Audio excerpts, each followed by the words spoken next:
The truth about Elvis Presley's last days. The secret of his death has never been told. Elvis Presley's private nurse Letitia Henley Kirk tried to save his life by improving his diet when he was flirting with death, but it didn't help in the end. He would rather rely on prescription drugs.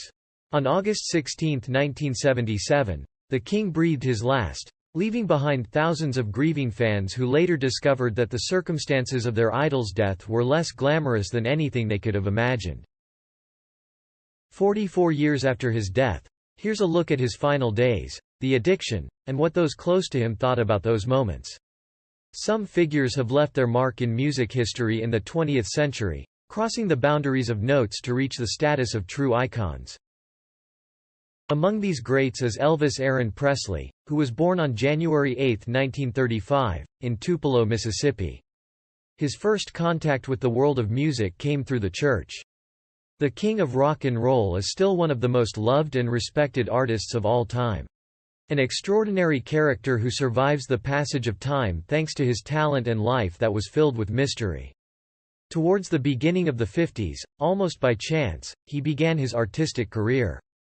It didn't take long before his unique style was noticed by others, and thus, started a revolution that changed the face of music. The rest, as they say, is history. Within a decade, he became a true icon of the 20th century, an inspiration for hundreds of artists of the rock and roll and rockabilly scene. It was a feat so remarkable that he was appropriately nicknamed the King. In over 20 years of career without ever performing outside of the United States except for Canada, he produced a range of records from classic rock and roll to rhythm and blues, country music, western music, gospel, and more. Nicknamed the King, Presley was only 42 when he was found unconscious on the floor in his bedroom by his fiancée Ginger Alden. A few hours later, he was pronounced dead at the Baptist Memorial Hospital. His death is one that sparked a slew of conspiracy theories over the years. Some have called for further proof of his untimely demise. Some have even claimed to have seen him since his death. His death surprised many people because they did not know that the king of rock and roll suffered from a long-standing addiction to prescription drugs. His struggle with his health meant that he needed a nurse on the grounds when his aide and former security guard, Al Strada, could no longer handle the duties of handing him his medications. Nurse Kirk was then hired alongside her husband. Kirk met Presley at Memphis Medical Clinic in 1968 when she treated him for saddle sores. By 1972, she was living on the grounds so she could attend to him. She recalls that he was a very spiritual person who often read his Bible. He was family-oriented and always had a way of getting what he wanted. She said, "It was exhausting watching him slowly self-destruct."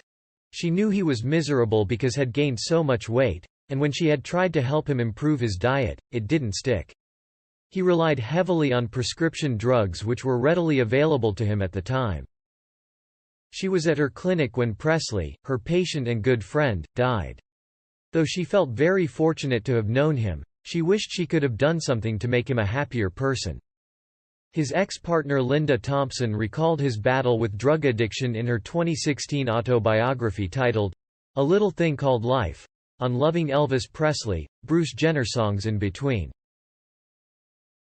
Presley had struggled with his health since 1973 after he divorced his first wife, Priscilla Presley. At that time, he spent 3 days in a coma from an overdose of barbiturates, drugs that helped him sleep. This was just the start of his problems, and his second overdose happened in less than a year.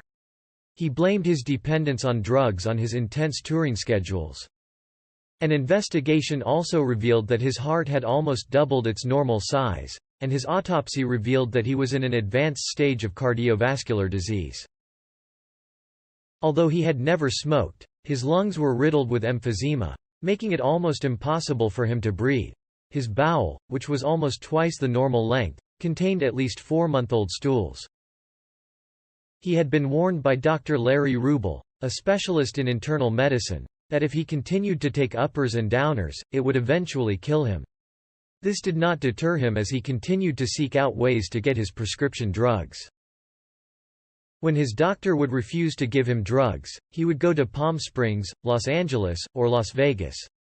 On the day of his death, He had taken a cocktail of his usual prescription drugs to help him sleep.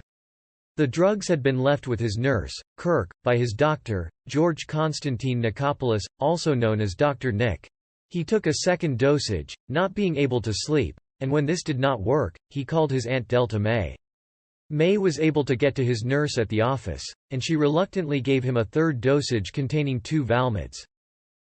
At 9:30 a.m., he informed his fiancée of his need to use the restroom. When she woke up from her nap and could not find Presley by 2 p.m., she decided to search for him and found him unconscious in the restroom. Emergency services arrived by 2:33 p.m., and by 2:56 p.m., he was at the emergency room at Baptist Hospital, where they pronounced him dead by 3:30 p.m. Former Shelby County Mayor and Sheriff Bill Morris recalled that barely 2 months before Presley's death, he and his wife went to see Presley, and they discovered that he was so huge and had put on so much weight. Morris grew up with Presley in the same post-Depression years in North Mississippi while his wife, Ann, was Presley's classmate at Memphis Humes High School. He further revealed that Presley was always a country boy at heart and had a deep respect for law enforcement. He supported initiatives to deal with drug abuse, especially illegal drugs. Morris also cleared the air that Presley was a loner because he liked people and was always nervous when people were not around him. He also made sure to have a good personal relationship with the people he grew up with. Thank you for watching the video. Please click like and subscribe to our channel to support us. What are your thoughts on this story? Please comment below to let us know and we will discuss with you. Hope to see you again in the next videos. Thank you.